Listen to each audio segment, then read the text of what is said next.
Le temps semblait suspendu. Loin du vacarme des turbines, des cliquetis des cogitateurs ou des appels Vox. Il n'y avait plus que le silence. Un silence lourd, mesuré, réfléchi. La carte du système planétaire flottait devant Savarian, qui, petit à petit, se remplissait des informations trouvées par le Mechanicum.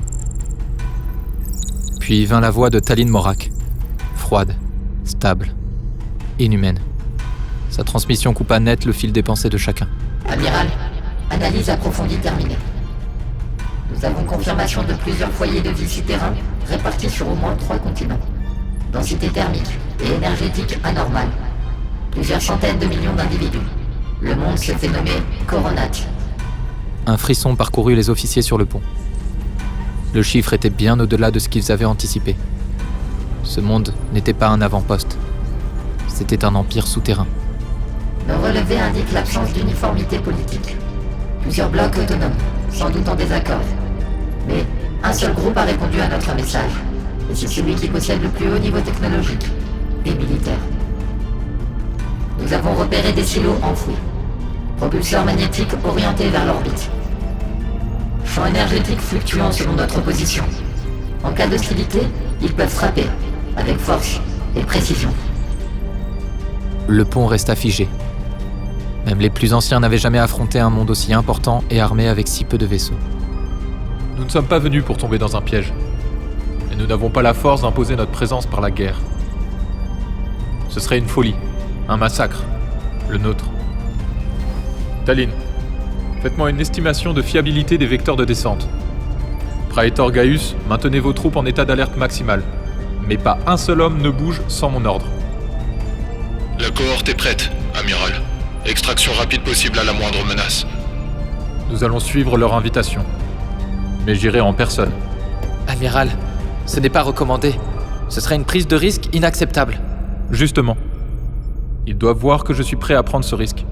Pas pour négocier, pour écouter. Et Kaedor m'accompagnera. Il apprendra à observer.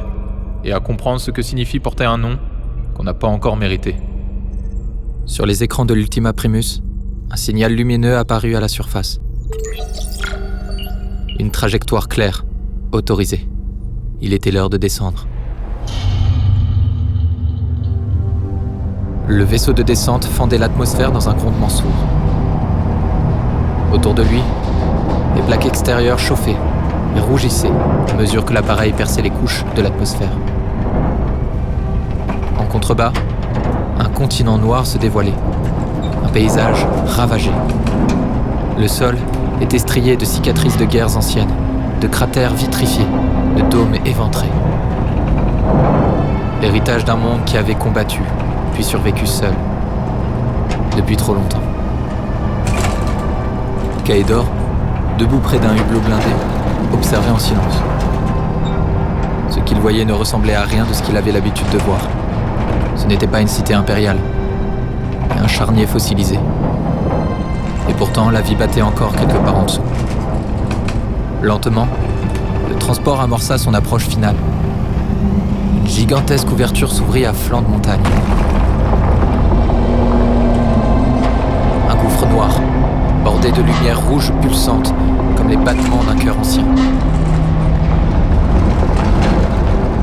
Le tunnel d'entrée orbitale était vaste, béant, avalant le vaisseau comme une bête endormie. À mesure qu'il s'enfonçait, la lumière naturelle disparaissait. Des projecteurs artificiels s'allumaient en séquence, révélant un réseau titanesque de poutrelles, d'arches métalliques et de structures suspendues. Le vaisseau se posa sans encombre dans une baie d'amarrage souterraine, creusée au cœur de la roche.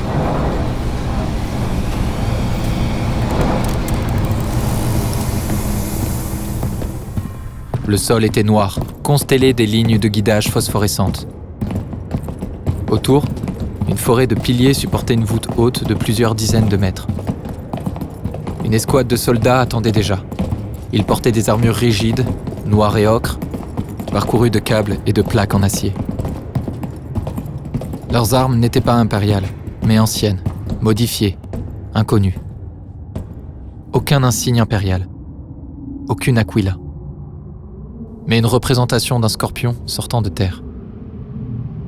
Amiral Savarian. Vous êtes attendu. Aucune arme ne sera tolérée. Désactivation immédiate de votre navette. Nous gardons avec nous les pilotes. Ils veulent nous désarmer. Même pas encore entrés, et déjà ils imposent leurs règles. Savarian tourna lentement la tête vers son fils. Sa voix, quand elle s'éleva, était calme. Cela fait aussi partie de la négociation, Kaedor. Il faut savoir accepter un instant. Ils descendirent, entourés de l'élite de la garde rapprochée, sous le commandement de Tiberius Malkolf. Le sol résonnait sous leurs pas, amplifié par la roche. Ils étaient au cœur d'une cité invisible depuis la surface, et pourtant vaste, vivante, organisée. Le cortège longea des couloirs creusés directement dans la pierre, renforcés par des arches en métal brut. Les murs étaient d'une hauteur surprenante. Des milliers de mètres cubes avaient été creusés. Par endroits, des panneaux affichaient des visages, des messages, des slogans dans une langue à peine dérivée du haut gothique. Des caméras suivirent chaque pas. Des drones sphériques flottaient au plafond, muets mais menaçants. Au détour d'un passage, Kaedor aperçut des civils, silencieux, les yeux baissés, encadrés par des soldats. Leurs vêtements étaient ternes, renforcés de plaques ou de tissus de récupération. Pas d'ornement, pas de fierté. Juste la survie. Kaedor serra les poings. Ce monde vivait, oui, mais dans la peur, pas sous la lumière de l'empereur. Enfin, ils débouchèrent sur une immense place lumineuse. Un palais leur faisait face. Ils montèrent les marches. On leur ouvrit d'immenses portes. Devant eux, une vaste salle hexagonale, barrée de statues d'acier noir. Un trône mécanique dominait la pièce, relié à des conduits, à des générateurs, comme un cœur prolongé par des veines d'acier. Et sur ce trône se tenait un homme, grand, mince, raide comme une lame. Le visage marqué mais impassible. Il portait une armure d'apparat, faite de plaques dorées, de symboles de scorpions qu'aucun impérial ne reconnaissait. Les soldats s'arrêtèrent à bonne distance, baissant la tête. Un garde s'approcha et déclara : « Le Dominator Arcagor vous reçoit. » Amiral Cast, soyez le bienvenu dans la capitale de Coronat. Voilà bien longtemps que des étrangers n'avaient pas foulé ce sol. J'espère que le voyage n'a pas été trop brutal. Vos infrastructures sont impressionnantes. Peu de monde aurait pu survivre aussi longtemps sans le soutien impérial. Résilience ou abandon, nous avons dû faire des choix. Mais ici, nous avons appris à vivre sans chaîne, à notre manière. Évidemment, nous n'avons pas la possibilité d'être doux et aimables dans ces conditions. Veuillez excuser notre méfiance envers vous. Kaedor fit un pas en avant malgré lui. Sa voix était sèche, pleine d'un feu qu'il ne savait pas encore dompter. « Et à quel prix ? Vous n'avez pas de chaîne, non ? Et toutes les personnes que nous avons croisées n'ont pas l'air d'être dans la même situation. » Arcagor tourna la tête vers lui. Ses yeux brillaient d'un éclat étrange, comme si la colère et l'amusement s'y mêlaient. Le fils, donc. J'ai toujours aimé les jeunes gens pleins de principes. Ils finissent toujours par comprendre, par s'adapter, par plier. Mon fils apprend, et il écoute. Alors parlons, Dominator. Parlons de ce que vous attendez réellement. Arcagor sourit légèrement. Un sourire sans chaleur. Puis il fit un geste. Les portes se refermèrent. La discussion allait commencer. Et dans l'ombre des couloirs, Kaedor sentait qu'il y avait plus, bien plus. Savarian resta calme, les mains croisées dans son dos. Arcagor se leva de son trône. Sa stature, mince et tendue, évoquait celle d'un prédateur. Je vous ai fait venir pour une offre, une alliance. Vous voyez un monde isolé, acculé. Mais ce que vous ne comprenez pas encore, c'est la force qu'il recèle. Ils marchaient lentement, entre les pylônes de lumière. Des images flottaient autour d'eux, projetées en transparence. Des usines, des forts, des légions armées, des cartes tactiques d'autres cités souterraines. J'ai sous mes ordres des centaines de milliers d'hommes, entraînés et armés, qui n'attendent qu'un mot pour pacifier la planète à notre manière. Nous manquons malheureusement d'une seule chose, un soutien aérien. Un soutien que nous pourrions vous procurer, j'imagine. Il est vrai que si nous coopérons, il serait facile de reprendre cette planète. Ou de la pacifier. Amiral, nous ne pouvons pas nous laisser guider par cet inconnu. Nous représentons la toute-puissance de l'empereur de l'humanité. Un regard, rapide, suffit à faire comprendre à Kaedor qu'il était allé trop loin. Non mais écoutez-le. La toute-puissance d'un homme qui n'est pas là, et qui doit être bien loin d'ici. De ce que je comprends, l'Imperium vous étouffe. Il exige obéissance, mais qu'offre-t-il ? Pourquoi avez-vous si peu d'hommes et de vaisseaux s'il avait réellement eu de l'estime pour vous ? Où sont vos terres ? Vous qui risquez tout à la découverte de nouveaux territoires, à offrir gracieusement à vos maîtres. Ici, nous avons réinventé la survie. Nous pouvons survivre sans un chef venu de l'autre côté de la galaxie. Un chef qui ne connaîtra sûrement jamais l'existence de ce monde de son vivant. Ni la vôtre, jeune homme. Ici, vous pourriez être bien plus. Tellement plus. Ensemble, nous pourrions pacifier ce système. Et le commander, le diriger. Vous et moi, Cast. Il est temps qu'une poigne ferme impose la paix. Même à ceux qui la refusent. Kaedor fronça les sourcils. Il regardait son père, attendant une réaction. Une condamnation, une colère. Mais Savarian resta neutre. Poli. Vos ambitions sont intéressantes, mais les exigences de l'Imperium sont strictes. Je ne peux pas simplement ignorer une si grande puissance qui attend de moi des résultats. C'est pourquoi je vous parle à vous, pas à vos maîtres. Vous êtes un tacticien, vous avez connu la vraie guerre. Vous comprenez ce qu'il faut faire parfois. Je suis sûr que vous comprenez le cadeau que je vous fais. Kaedor serra la mâchoire. Il ne comprenait pas. Pourquoi son père ne refusait-il pas cette proposition ? Pourquoi semblait-il presque à l'écoute ? Réfléchissez, amiral. Vos flottes, ma force terrestre, vos technologies. Et toutes ces terres qui recherchent leur maître. Je vous propose le pouvoir, la stabilité. Cette discussion devrait se continuer en privé, Dominator. Malkoff, pouvez-vous accompagner mon fils en dehors de la salle ? Le silence qui suivit l'ordre de Savarian claqua comme une gifle. Kaedor sentit le monde vaciller sous ses pieds. Ce n'était pas qu'une discussion stratégique. C'était une trahison qui prenait racine sous ses yeux, à mots couverts, à gestes voilés. Il tourna lentement la tête vers son père. Savarian ne le regardait même pas. Son visage était fermé, impassible. Aucune trace d'émotion, aucune explication. Ce n'était pas le regard d'un père, c'était celui d'un joueur de guerre concentré sur son plateau, et pour qui un fils n'était peut-être qu'un pion. Tiberius Malkoff s'approcha en silence, posa une main sur l'épaule du jeune homme. Un contact lourd, mais respectueux. Il n'ajouta rien. Il savait, il comprenait. Kaedor sortit sans un mot. Ses bottes claquaient sur le sol de métal. Il traversa les couloirs sans voir les murs, sans entendre les murmures. Un feu bouillonnait dans sa poitrine. Colère, doute, dégoût. Une fois à l'air libre, il arracha les gants qu'il portait et les jeta à terre. Il n'avait plus de repères, plus de certitude, seulement un poids au creux de son ventre. Et une colère qu'il ne savait plus contre qui diriger. Il avait l'impression d'avoir perdu son père, si noble habituellement. Il ne lui restait plus que le Lectitio Divinitatus. Il avait menti à son ami Karel et l'avait gardé bien précieusement, heureusement. Kaedor n'était pas rentré à ses quartiers. Il avait attendu, patient, jusqu'à ce que les 2 gardes envoyés par Malkoff relâchent leur attention. Puis, il s'était glissé dans un couloir de service, emprunté par des techniciens.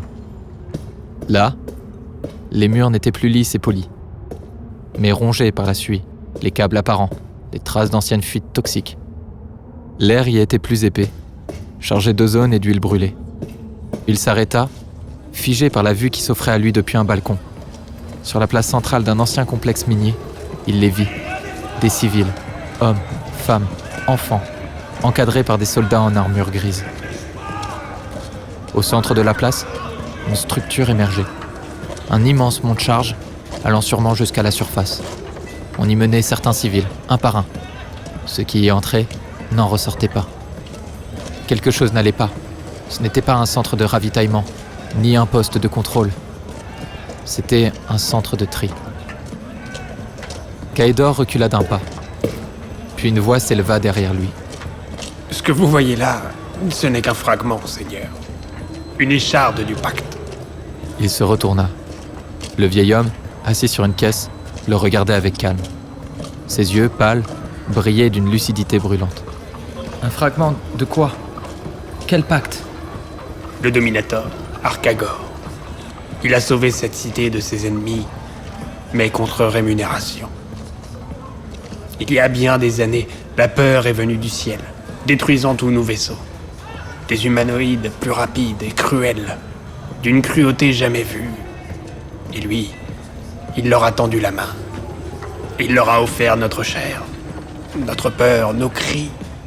En échange, il a reçu le silence, la longévité et la paix.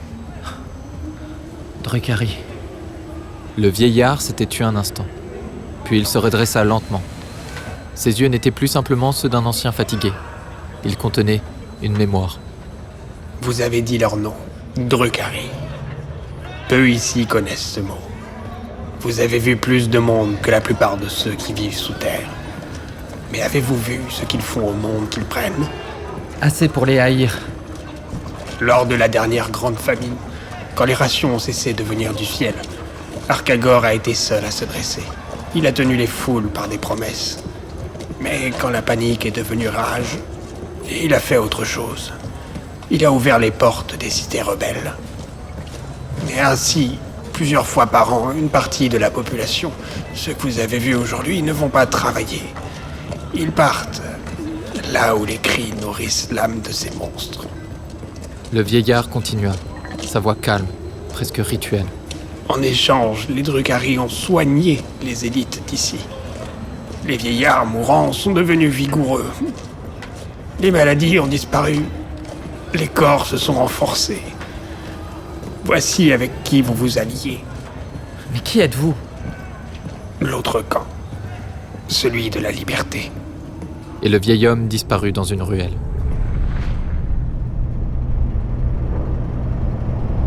Le vrombissement de la navette emplissait l'espace clos. Les parois vibraient doucement, rythmées par les moteurs. Kaedor était assis, tendu, les poings crispés sur ses genoux. Malkoff, en face de lui, gardait le regard droit. Savarian, lui, restait debout, une main posée sur une rampe. Le silence s'étirait. Il y avait des enfants, des familles. Tu savais ce qu'ils faisaient là-bas. Et tu as laissé faire. Je ne les ai pas laissés faire. Je les ai observés, comme toi. Et tu tires des conclusions trop vite. Trop vite? Tu parles de pacte avec des Xénos, des Drukhari. C'est une hérésie, un crime. C'est plus compliqué que ce que t'imagines, Kaedor. Rien n'est noir ou blanc dans la vie. Alors dis-le-moi. Dites-le-moi tous les deux. C'est quoi le plan? S'allier avec l'inhumain pour mieux gouverner? Marcher sur les cendres des innocents pour un peu de terre et de pouvoir? C'est pour ça qu'on est devenu libre marchand? Que tu as perdu ton titre d'amiral dans l'armée régulière? Assez! Kaedor resta figé. Ce n'est ni le lieu, ni le moment. Tu es en colère, je le vois, mais garde-la. Tu pourras en avoir besoin. Ne me parle pas comme à un serviteur. Je suis ton fils, pas un de tes pions. Tu tiens vraiment de ta mère. Cette même fureur. Tu avais raison, Tiberius. Ce n'était pas une attaque, pas une moquerie. C'était une tendresse inattendue. Et cela le désarma un instant. Ce n'est pas une justification, Kaedor. Mais ton père n'a jamais cessé de lutter. Même dans le silence. Tu verras. Nous approchons. Sois patient. Le pont t'apportera plus de réponses que mes mots ici. Ce que tu crois voir n'est que la première couche. Le silence revint, mais ce n'était plus le même. Kaedor ne parlait plus. Il fixait l'ombre des nuages qui glissaient sous eux, les pensées lourdes. Quelque chose se préparait. Il le sentait, mais il ne savait plus si c'était une trahison. Les portes blindées du centre tactique s'ouvrirent dans un souffle d'air comprimé. Kaedor entra à la suite de son père, le regard encore chargé de colère, mais de plus en plus troublé par le calme de Savarian. Devant eux, la salle vivait d'une tension électrique. Holocartes projetées, officiers en mouvement, données tactiques défilant dans un halo bleuté. Le magos Varanlek prit la parole. Phase d'intrusion complète, Seigneur Amiral. Les systèmes de défense orbitaux d'Arcagor nous appartiennent. Les batteries antiaériennes ont été réécrites. Il ne pourra rien faire sans nos codes. Kaedor reconnut les silhouettes familières autour de la table centrale. Et parmi elles, son frère aîné, Lucerian. Grand, droit, calme comme leur père, mais avec un éclat d'acier dans le regard. Les clans rebelles du Nord nous ont rejoints. Le message est passé. Le moment est venu de mettre fin au règne du Dominator. Tous sont en position. Gaius Tandor répondit. Nos forces sont réparties selon la grille de descente préétablie. Les cohortes d'assaut attendent votre ordre. Chaque équipe a reçu son objectif stratégique. Quand le ciel s'ouvrira, ils frapperont. Fort. Vite. Kaedor resta silencieux. Autour de lui, les pièces s'assemblaient. Et il comprenait maintenant. Tout avait été planifié. Chaque mot, chaque regard à la surface. Même sa propre indignation avait été intégrée au jeu. Vous aviez déjà tout préparé. Arcagor a cru à un jeu d'échecs. Mais il jouait contre un stratège impérial. Il ne connaît pas l'empereur. Et je ne pourrai jamais trahir ce pourquoi je me suis battu toute ma vie. Alors pourquoi ? Pourquoi ne m'avoir rien dit ? Parce que ta colère devait être vraie. Ton regard, ton cri, ils l'ont convaincu. Tu l'as mené à abaisser sa garde. Tu as toujours été le plus honnête de nous deux. En effet, il tient vraiment de sa mère. Kaedor baissa les yeux, submergé par l'émotion. Ce n'était plus une trahison, mais une révélation. Feu vert confirmé. Vecteur de descente verrouillé. Autorisation d'assaut en attente. Qu'il en soit ainsi. L'empereur attend. Que justice tombe, rapide et totale. Il pensait avoir trouvé un allié, on trouvera la colère d'un homme de l'Imperium. Pour l'honneur et pour la vérité. Faites pleuvoir les bombes.